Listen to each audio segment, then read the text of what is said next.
কিসের মতো লাগে না? যত কৃষ্ণ বলছে পাখিটাকে দাঁড়িয়ে চাই, যা যা কান থেকে, যে এদিক থেকে দাঁড়িয়ে দেয় পাখিটা ঘুরে ফিরে এসে বাম কানের ধারে এসে বলে কৃষ্ণ, যে এদিক থেকে তাড়িয়ে দেয় আবার সামনে এসে বলে কৃষ্ণ, যে সামনে থেকে তাড়িয়ে দেয় পেছনে গিয়ে বলে কৃষ্ণ। মানে এত কৃষ্ণ নাম বলছে পাখিটা যে হিরণ্যকশিপু আর তপস্যায় বসতে পারলেন, তো উঠে আবার গিয়ে চলে গেছে। এই স্ত্রী কয়াধু বলে, কি গো স্বামী, তুমি তপস্যা করতে গিয়েছিলে, তা ফিরে এলে কেন? আর বলো না কয়াধু, তপস্যায় বসেছিলাম, একটা পাখি আমার কানের কাছে বাজে কথা বলছে। কয়াধু তো ছিল কৃষ্ণ ভক্তিমতী, তিনি চিন্তা করলেন অসুরের কানে কৃষ্ণ নাম তাহলে তো বিষের মতো লাগবে, তাহলে নিশ্চয়ই কৃষ্ণ নাম বলছে। আচ্ছা স্বামী, পাখিটা তোমার কানের কাছে গিয়ে কি বলেছে? হিরণ্যকশিপু বললেন, কয়াধু তুমি আমার কাছে জিজ্ঞাসা করো না। কেন?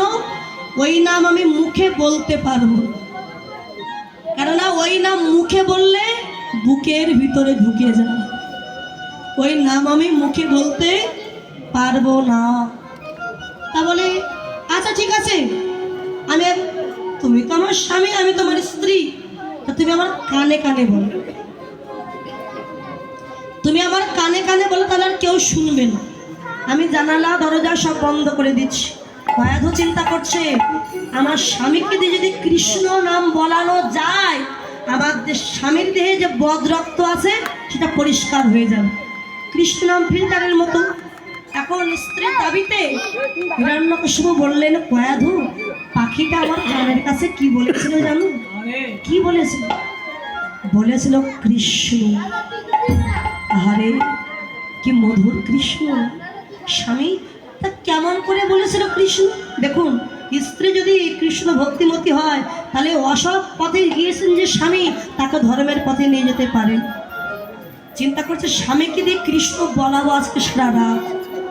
ও স্বামী, পাখিটা কেমন করে বলেছিল কৃষ্ণ? বলে কানের কাছে এসে বলেছিল কৃষ্ণ। কত জোরে বলেছিল কৃষ্ণ? বলে অনেক জোরে বলেছিল কৃষ্ণ। আচ্ছা কতবার বলেছিল? স্বামী বলছে বহুবার বলেছিল কৃষ্ণ কৃষ্ণ কৃষ্ণ কৃষ্ণ।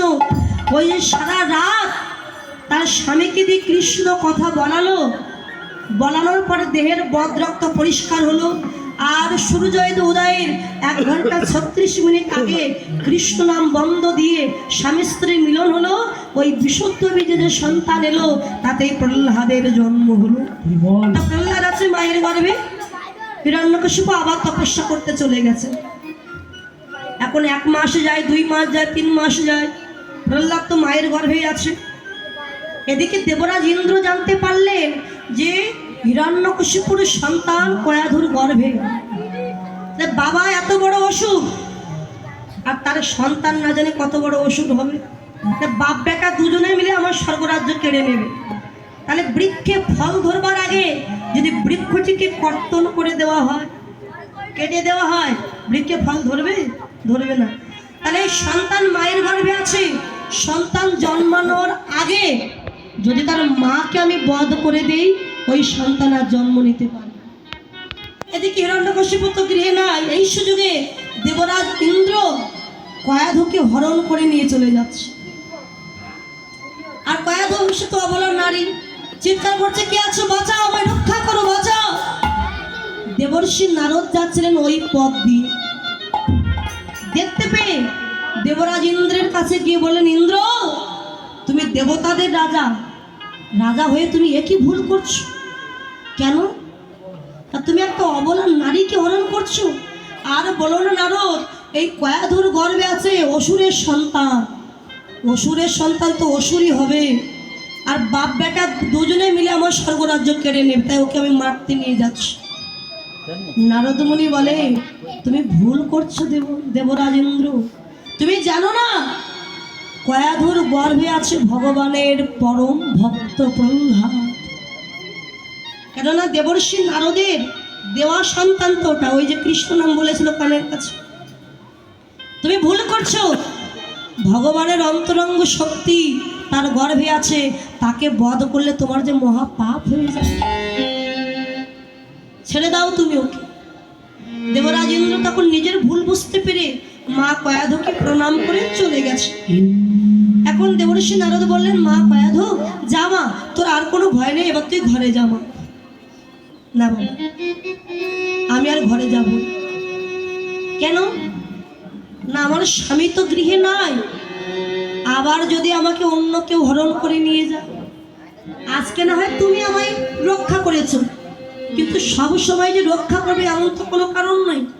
তাহলে আবার যদি কেউ হরণ করে নিয়ে যায়, আমি আর গৃহে যাব না। ঠিক আছে মা, এক কাজ কর, তোকে যখন মা বলে ডেকেছি, তোর স্বামী যতদিন গৃহে না আসে তুই আমার আশ্রমে গিয়ে থাক, চল। দেবর্ষি নারদকে বাবা বলে ডাক দিয়েছেন কয়াধ মা। এখন ওই আশ্রমেই থাকে। সন্তান জন্মানোর সময় হয়ে গেল, কয়াধ মা বসে বসে কাজ। তা দেবর্ষি নারদ গিয়ে বলে, মারে কি ব্যথা তোর, কি কষ্ট বল, তুই কাঁদছিস কেন? বাবা, আমার সন্তান জন্মানোর সময় হয়ে গেছে, আমার সন্তান যদি আশ্রমে জন্ম নেয় সবাই তোমাকে অপরাধী ভাববে, কেউ তো জানে না, তাই আমি বসে বসে কাজ। দেবর্ষি নারদ বলল, তুই কাঁদিস না মা, আমি তোর মনের ব্যথা বুঝতে পেরেছি, আমি তোর বাবা, ধর্মপিতা, তুই আমাকে বাবা বলে ডেকেছিস, আমি তোর মাথায় হাত দিয়ে আশীর্বাদ দিলাম মা, যতদিন তোর স্বামী তপস্যা করে ঘরে না আসবে ততদিন তোর গর্ভের সন্তান জন্ম নেবে না। প্রহ্লাদ মায়ের গর্ভে কত বৎসর ছিল মা? কত বৎসর? 5000 বৎসর মায়ের গর্ভে। আর সন্তান গর্ভে নিয়ে মা কি করতেন? দেবর্ষি নারদ যখন ভগবত কথা, হরি কথা, কৃষ্ণ কথা আলোচনা করতেন, কয়াধুর সামনে বসে বসে কৃষ্ণ কথা শ্রবণ করতেন আর নয়নের জলে বুক ভাসিয়ে কাঁদতেন। দেবর্ষি নারদ যখন প্রসাদ সেবা করতেন, সেই এঠো প্রসাদ নিয়ে সেবা করতেন মা কয়াধু। প্রত্যেক ভোরবেলা উঠে ওই আশ্রম প্রাঙ্গণ ঝাড়ু দিতেন।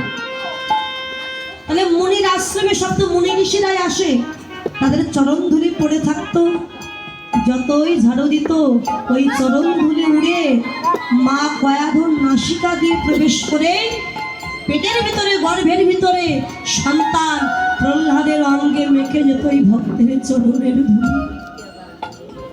5000 বৎসর যে কৃষ্ণ কথা শ্রবণ করলো মায়ের গর্ভে থেকে, যে ভক্তের চরণ ধুলি অঙ্গে মাখলো, সে কি ভক্ত না হয়ে থাকতে পারে? এই প্রহ্লাদ জন্ম নিল, পরম হরি ভক্ত হলেন। তার পিতা হিরণ্যকশিপু বললেন, প্রহ্লাদ হরিনাম বন্ধ করে দে, হরিনাম ছেড়ে দে। বাবা, আমি হরিনাম ছাড়তে চাই, কিন্তু হরিনাম যে আমায় ছাড়ে না। তুই যে হরিনাম করছিস, কোথায় তোর হরি? আমার হরি সর্বমর্ত পাতাল, যেখানেই দেখবে আমার হরি বিরাজমান। এই যে ফটিক স্তম্ভ, এই ফটিক স্তম্ভের ভিতরে কি তোর হরি আছে? আছে। মনে যদি বিশ্বাস থাকে, এই ফটিক স্তম্ভের মধ্যে আমার ভগবানকে দেখতে পাবে। হিরণ্যকশিপু বিশাল একটা গদা নিয়ে যে না ফটিক স্তম্ভে আঘাত যদি করলেন, সঙ্গে সঙ্গে ফটিক স্তম্ভ ভেদ করে স্বয়ং ভগবান নৃসিংহ রূপ ধারণ করে হিরণ্যকশিপুকে উড়ু দেশে ফেলে তার বক্ষটা চূর্ণ বিচূর্ণ করে নাড়ি চিবিয়ে খাচ্ছে। প্রহ্লাদ গিয়ে বলেছিলেন, ভগবান তুমি রাক্ষস বেশে কেন আমার বাবার নাড়ি খাচ্ছ? ভগবান বলেছিলেন, ওরে প্রহ্লাদ রে, আমি তো নাড়ি খাচ্ছি না, নাড়ি পরীক্ষা করছি। এই দেখ 3খানা নাড়ি, ইড়া, পিঙ্গলা আর সুষমা। আমি কি পরীক্ষা করছি জানিস প্রহ্লাদ? যে পিতার নারী ঔরসী, তোর মতো এমন হরিভক্ত সন্তানের জন্ম হলো, না জানি সেই নারীতে কত সুধা মাখায় আছে। প্রহ্লাদ, যে পিতা তোকে হরিনাম করতে দিতেন না, সেই পিতার মৃত্যুর জন্য তুই কাঁদছিস কেন? প্রহ্লাদ কেঁদে বলেছিলেন, ওগো ভগবান, আমার পিতা না হয় দুরাচারী পাপাচারী, কিন্তু ওই পিতা যদি আমায় জন্ম না দিতেন, ওই পিতা যদি আমায় জগতের আলো না দেখাতে, বলো বলো কেমন করে আমি তোমার ভজন সাধন করতাম। প্রহ্লাদ, তোর এত ভক্তি, বল বল তুই কি চাস, যা চাইবি তোকে তাই দেব।